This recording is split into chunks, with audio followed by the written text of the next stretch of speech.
પેલા લાકડાના પૈડા આવતા ગાડાને કેટલા લોકો જોયેલા છે? 2-4 લોકો હજુ બચ્યા છે. આહો ખાસી સંખ્યા. એ જે ટાયર છે એમાં આરા આવે લાકડાના, જોયા છે તમે?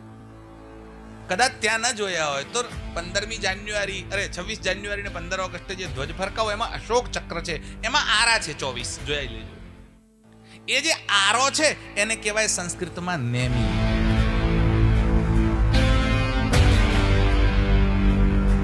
નૈમિષારણ્ય, એનું નામ નૈમિષારણ્ય કેમ છે? એમાં 2 શબ્દ છે, એક છે નિમિષ, એક છે અરણ્ય. નિમિષ કોને કહેવાય? આ આંખનો જે પલકારો છે ને એને કહેવાય નિમિષ. આ નિમિષ ઉપરથી જ મિનિટ શબ્દ બન્યો છે. નિમિનું ઉલટું કર્યું એટલે શું થયું? મિની.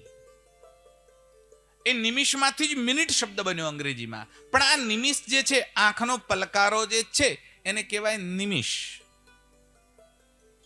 પણ અહીંયા નિમિષથી કોઈ લેવા દેવા ખરી નૈમિષારણ્યમાં? તો કે છે ના. તો પછી એનું નામ નૈમિષારણ્ય કેમ કે છે? તો કે છે નેમિ શબ્દનો એક બીજો અર્થ છે. શું અર્થ છે?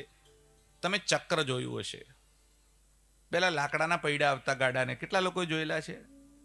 હા, છે 2-4 લોકો હજુ બચ્યા છે. આહો ખાસી સંખ્યા થઈ ગઈ. એ જે ટાયર છે એમાં આરા આવે લાકડાના, જોયા છે તમે? કદાચ ત્યાં ન જોયા હોય તો 15મી જાન્યુઆરી 26 જાન્યુઆરી ને 15 ઓગસ્ટે જે ધ્વજ ફરકાવો એમાં અશોક ચક્ર છે, એમાં આરા છે 24, જોઈ લેજો. એ જે આરો છે એને કહેવાય સંસ્કૃતમાં નેમી. ઘટના એવી થઈ કે શૌનક નામના ઋષિ થયા. એ શુનકના પુત્ર છે એટલે એમનું નામ છે શૌનક.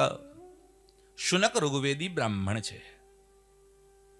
એક કુલપતિ છે. કુલપતિ કોને કહેવાય? આજકાલ તો આપણે વાઇસ ચાન્સલર એવું સમજીએ છીએ.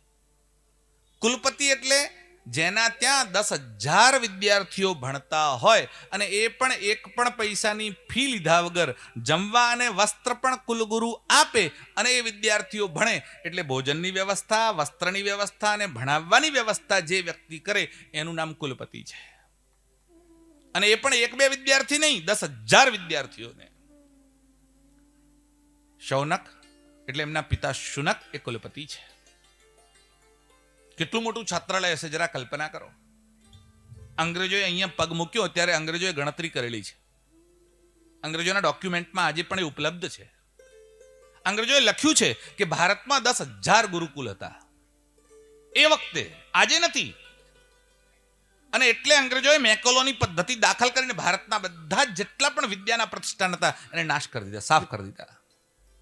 આખી ગુરુકુલ પદ્ધતિ ખતમ કરી નાખી અંગ્રેજોએ. એ જ 3 કલાકનું પેપર, આખું વર્ષ ભણવાનું, ત્યાં જઈને ઉલટી કરીને 3 કલાકમાં પૂરું.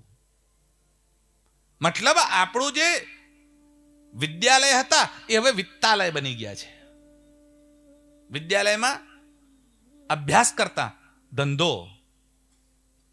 અને કોઈ પણ માણસ વિદ્યાલય ખોલે, એ સ્કૂલ ખોલે, પછી આવે એના પૈસાની ફી લેવાની, આ બાજુથી ગ્રાન્ટ લેવાની, 2માંથી ભેગું કરવાનું, પછી ઘર ભરવાનું. આ જ ધંધો ચાલી રહ્યો છે. એટલે વિદ્યાલય વિત્તાલય બની ગયા છે. શિક્ષક વેપારી બની ગયો છે. એને પણ ટ્યુશન ભણાવવું છે, એને પણ પૈસા જ ભેગા કરવા છે. એના માટે વિદ્યાર્થી શિષ્ય નથી અને પોતે ગુરુ નથી. બંનેની વચ્ચે સંબંધ કેવો છે? વેપારી અને ગ્રાહક જેવો. એટલું જ નહીં, વિદ્યાર્થી વિદ્યાર્થી નથી, એ વિદ્યાની અર્થી કાઢે એવો થઈ ગયો છે. અર્થી તો સમજો છો ને તમે? હા, વિદ્યાની અર્થી કાઢે એવું નથી. જે વિદ્યા માટે કરીને આવે છે એ વિદ્યાર્થી નથી બચ્યો. આ બધી પીડાઓ કોને જઈને કહેવાની? માઇક ઉપરથી બોલીએ એટલું, બાકી આમાં કાંઈ થઈ શકે, કાંઈ કરી શકે એવી સ્થિતિમાં નથી. આખું પરિવર્તન આવશ્યક છે. આમૂલ પરિવર્તન થવું જોઈએ. એક લોહિયાળ ક્રાંતિ થશે ફરીથી એકવાર. જેમ મોગલોનું શાસન ગયું, અંગ્રેજોનું શાસન ગયું, એવું આ કાળા અંગ્રેજો બધા 78 વર્ષથી જે બેઠેલા છે આ બધાનું શાસન પણ જશે જ. એ સિવાય વિકલ્પ નથી આપણી પાસે. શુનકના પુત્ર શૌનક પ્રયાગમાં ગયા અને પ્રયાગમાં જઈને તપ કર્યું. એ તપ કરવા લાગ્યા. પણ લોકો પ્રયાગમાં માઘ મેળો થાય એટલે દર વર્ષે માઘ મહિનો આવે, ઉત્તરાયણથી લઈ અને 1 મહિના સુધી ત્યાં બધા સંતો, ઋષિઓ, મહંતો ભેગા થાય, બધા શાસ્ત્રોનું ચિંતન કરે, અધ્યયન કરે, જપ કરે, તપ કરે, કથા કરે, યજ્ઞ કરે. પણ પબ્લિક ખૂબ આવે, ભીડ થાય. હવે તો કરોડોની સંખ્યામાં પબ્લિક આવે છે, કેમ કે વાહન વ્યવહાર વધી ગયો અને સરકારો જુઠ્ઠાણા ચલાવે કુંભ 144 વર્ષ પછી આવ્યો છે. એવડું મોટું જુઠ્ઠાણું કુંભ દર 12 વર્ષે આવે, એના માટે 144 વર્ષ બિલકુલ વાહિયાત વાત છે. કોઈ શાસ્ત્રમાં એનો ઉલ્લેખ નથી, પણ સરકારો જુઠ્ઠો પ્રચાર કરે અને પબ્લિકને એમ કે 144 વર્ષ આપણા બાપ દાદા કે આપણે તો કોઈ દાડો જોયો નથી અને આગલા 144 આપણે જોવા નથી, તૂટી પડો અને બધા નીકળી જાય છે.